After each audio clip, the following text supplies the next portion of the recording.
Have you ever wondered why some people challenge you? Why life sometimes seems filled with obstacles, or why moments of peace seem so rare? What if each trial, each person, each feeling of unrest is there for a reason? Today, we're diving into 7 timeless principles from Islam that guide us toward true inner peace. These principles, self-control, the power of acceptance, transforming envy, and more, aren't just words. They're paths that bring us closer to our purpose, closer to the life we're meant to live. Self-control and patience. Have you ever wondered why some people seem to be against you? Why they seem to go out of their way to bring you down? Have you felt that sting of offense, the insult that pierces deeply? In those moments, what if I told you that you have the power to rise above it? That you have the strength in silence, in patience, to transform yourself and find a peace no insult could touch? The Quran tells us, and be patient over what they say and avoid them with gracious avoidance. Quran chapter 73 verse 10. Think about that gracious avoidance. It isn't about retreating in weakness. It's about standing firm in quiet dignity. When someone speaks against us or tries to provoke us, it may hurt, but does their opinion define us? Or is it just a test one designed to make us stronger? Patience is not passive. It's an active choice, a courageous response to stay calm when anger tempts us. Maybe you feel the urge to defend yourself, to prove them wrong. But what if, just what if, your silence is more powerful than any words you could say? The Quran promises, indeed, the patient will be given their reward without account. Quran chapter 39 verse 10. Imagine that, rewards beyond measure, simply for holding back, for trusting that Allah sees it all. The strong one, the truly strong one, is not the person who shouts back or proves their point. The strong one, as our Prophet Muhammad, peace be upon him, reminded us, is the one who controls their anger. Can you be that person? Can you rise above? Not because the other person is wrong, but because you're on a different path. A path of growth, peace, and strength. Transform everyone into a teacher. Imagine if every person who crossed your path carried a hidden message just for you. Every friend, every stranger, even those who challenge or misunderstand you, what if each of them holds a lesson, a gift you're meant to uncover? In Islam, we are taught to see wisdom as a treasure, something precious and often hidden in the most unexpected places. Our beloved Prophet Muhammad, peace be upon him, told us, wisdom is the lost property of the believer. Wherever he finds it, he is most deserving of it. Tirmidhi. Wisdom isn't bound by where it comes from or who it comes through. Sometimes it arrives in the form of a stranger, other times in the form of an adversary. But are we truly ready to see it? Think about this for a moment. When you meet someone who frustrates you or challenges you, it's easy to judge, to feel hurt, or even misunderstood. But what if their actions are shaping you, refining you? Could it be that this person, even unknowingly, is bringing you closer to Allah by showing you the areas in yourself that need growth? Maybe, just maybe, Allah placed them on your path for that very purpose. It's easy to appreciate those who agree with us, who make us feel loved and understood. But what about those who don't, the ones who seem critical or distant? Rather than reacting with resentment or dismissal, could we pause and ask ourselves, what is Allah teaching me through this person? What inner strength, what hidden patience is this situation pulling out of me? You see, wisdom isn't always wrapped in comfort. Sometimes it's found in the eyes of someone who disagrees with you, or in the words of someone who challenges you, and sometimes in those very people who seem so different from us, who come from different backgrounds or hold beliefs that don't align with our own. But doesn't that diversity enrich our understanding? Doesn't it make us more compassionate, more aware? Transforming envy into annihilation. Have you ever looked at someone else's life and thought, why not me? Maybe they have wealth, knowledge, a family, or achievements that make you wonder if Allah has given them more than He's given you. But what if? Instead of letting envy settle in our hearts, we could transform that feeling into something beautiful, something powerful that drives us forward. In Islam, envy can become a barrier to peace, a thief of gratitude. But the Prophet Muhammad, peace be upon him, taught us a different way. He said, "There is no envy except in two cases, a person whom Allah has given wealth and he spends it righteously, and a person whom Allah has given wisdom, and he judges and teaches with it." Bukhari. Imagine that, envy only in two cases, but not as a poison, rather, as a motivation. So the question is, why do we feel envious? Perhaps it's because we see in others what we wish to see in ourselves. Maybe it's not their wealth, their success, or their talents that we're really after, but the purpose, the fulfillment, the impact we see them creating. Could it be that Allah placed them before us not to create envy, but to show us what is possible, to give us a glimpse of the potential He has also given us? What if the person who seems so accomplished, so blessed, was meant to inspire us to become better, rather than thinking, why do they have it and I don't? We could ask, how can I learn from them? How can I work on myself, improve myself, so that I, too, can reach a level that pleases Allah?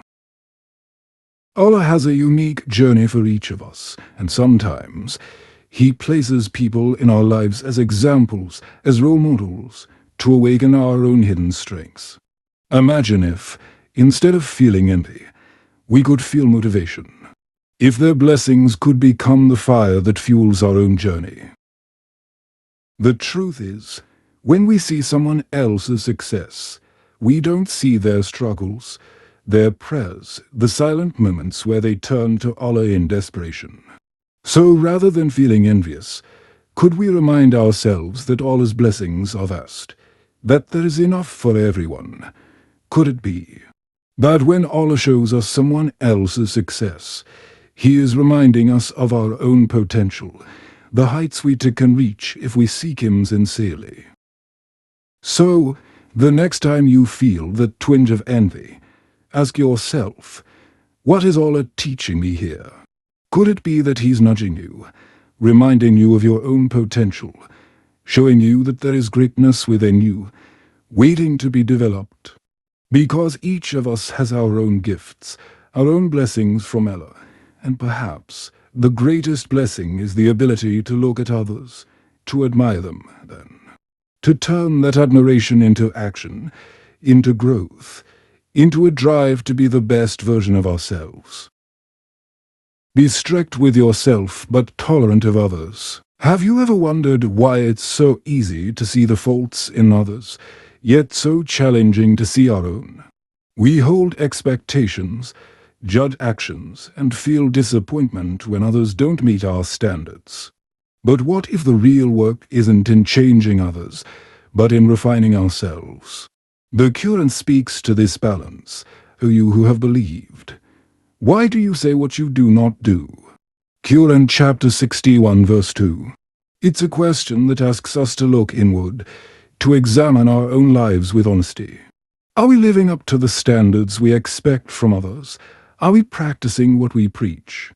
Because in Islam, the journey of taqwa, the path to piety, begins within. Imagine a world where we held ourselves accountable, where we became the strictest judge of our own actions, our own words, and our own intentions. Instead of focusing on others' shortcomings, we could focus on our own, working on them with sincerity and dedication. And as we do, we could look at others through a lens of compassion and understanding, realizing that every person is on their own journey, facing battles we may never see. But is it easy to forgive, to overlook, to extend kindness even when it isn't returned? What if the person who challenges us the most is the very person Allah placed in our lives to test our patience, to stretch our compassion, to deepen our faith? Could it be that their role is not to frustrate us, but to teach us? We live in a world that expects perfection, that calls out flaws, that rushes to criticize, but Islam teaches us a different path. A path where we turn that spotlight inward, holding ourselves to a higher standard while showing tolerance toward others. What if the secret to peace isn't in changing those around us, but in becoming so grounded, so sincere, that others feel our patience, our understanding, and perhaps are inspired to grow in return? There's a strength in silence, a wisdom in restraint. When we choose not to react, not to judge, but instead to reflect, we're embodying a strength that is both rare and powerful.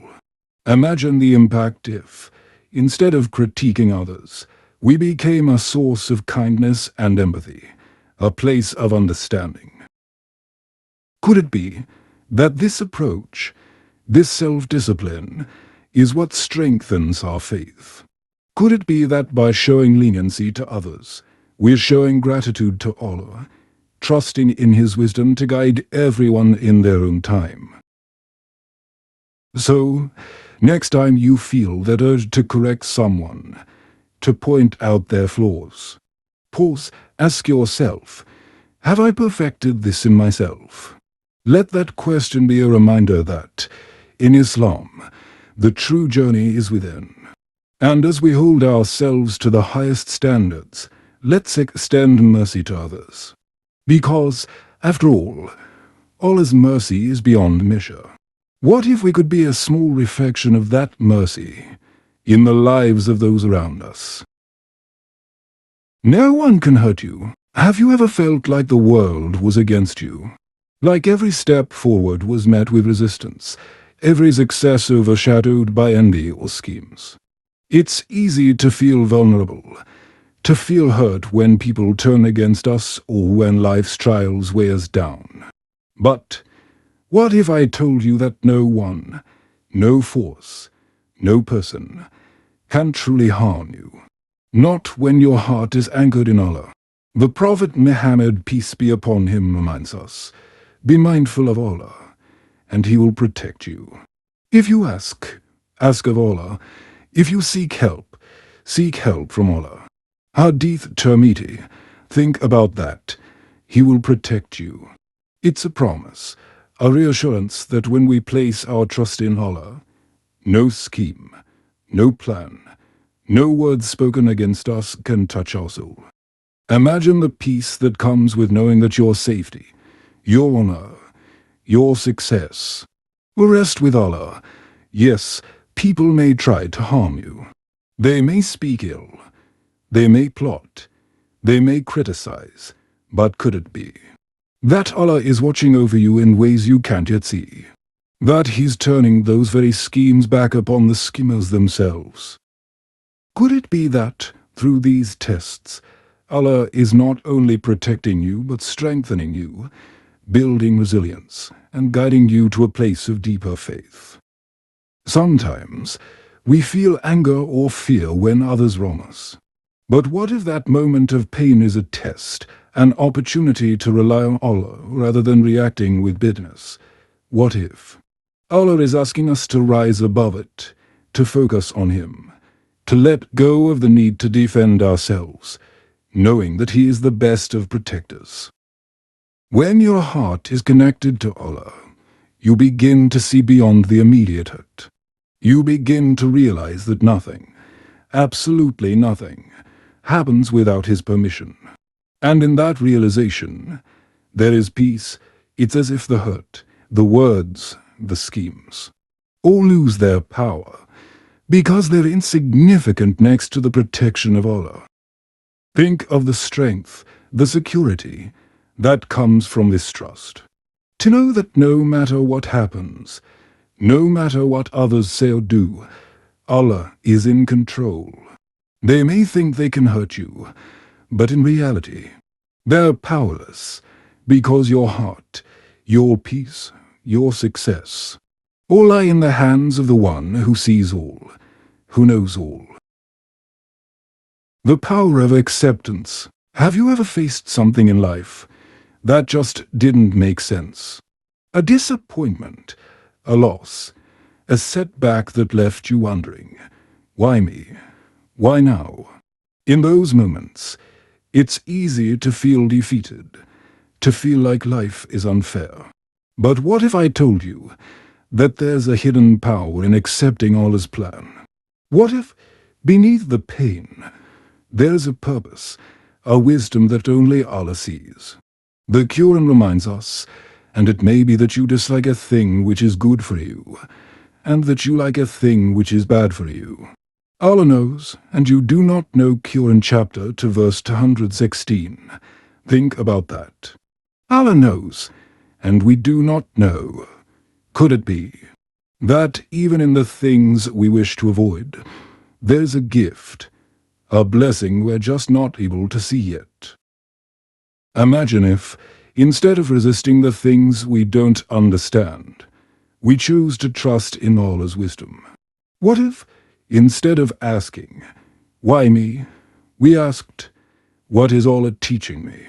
Maybe that missed opportunity wasn't a failure, but a protection. Maybe that delay wasn't a setback, but a chance to grow. Could it be that Allah is guiding us in ways that are beyond our comprehension? Sometimes, it's the very things we resist, the paths we didn't want to take, that lead us to something beautiful. But we only see it in hindsight, once we've walked the path, once we've trusted in Allah's decree. There is power in accepting Allah's plan, not because it's easy, but because it frees us from the burden of worrying, the weight of questioning. When we truly believe that Allah's wisdom is greater than our own, we find the strength to face anything, knowing that there is a purpose, a reason, for every experience. Living according to nature. Have you ever felt a sense of imbalance, as if life is pulling you in different directions? The constant demands, the rush, the expectations of others, it's easy to lose sight of who we truly are. But Islam teaches us that, deep within, there is a guiding light, a natural state we were all created with. A fitra that knows peace, that knows truth. The Quran calls us to embrace this natural state, saying, so set your face towards the religion, inclining to truth. Adhere to the fitra of Allah upon which He has created all people. Quran chapter 30 verse 30. Imagine living in harmony with this fitra, connecting with the pure self that Allah created. Could it be that by doing so, we find a life of purpose, a life that's balanced, a life at peace? When we stray from this natural state, we feel it. The stress, the fatigue, the sense of being out of place. It's as if our soul is quietly reminding us, asking us to return to simplicity, to the purity we were born with. But what if, in a world that often pushes us toward excess, we chose a different path? What if, instead of seeking approval or accumulating more, we found contentment in what's essential, in what's true? Imagine the freedom of not being bound by society's pressures, of living a life aligned with the simplicity and purity Allah intended for us. Islam is not just a set of rules. It's a way of life that brings balance to our body, mind, and soul. When we focus on what's real, on what matters, we discover that we don't need to keep up with others, to compete, or to prove ourselves. Our fitra is enough, and through it, we find strength, resilience, and a purpose that can't be shaken by what others think. So next time you feel overwhelmed, pressured, or misunderstood, remember, Allah created you with a purpose, a fitra that knows peace. Let go of what doesn't align with that purpose. Embrace your natural state, your unique journey. Maybe, just maybe, by living in harmony with our true selves, we not only find our own peace, but become a source of peace for others. As we walk through life, it's easy to feel weighed down by others' opinions, by trials, by moments of disappointment. But what if we could look at each of these experiences as lessons, as opportunities to deepen our iman and taqwa? When we're patient, when we see others as teachers, when we rely on Allah alone, we're not just surviving, we're building something beautiful within ourselves. So, as you go forward, hold on to these principles. Rise above insults, seek wisdom from everyone, transform envy, and live in harmony with your natural state, your fitra. Remember, no one can truly harm you when Allah is by your side. And no matter the obstacles or misunderstandings, each moment is a step on the path that brings you closer to Him. Embrace that journey with a heart full of peace and a soul filled with trust, because that is where true strength lies.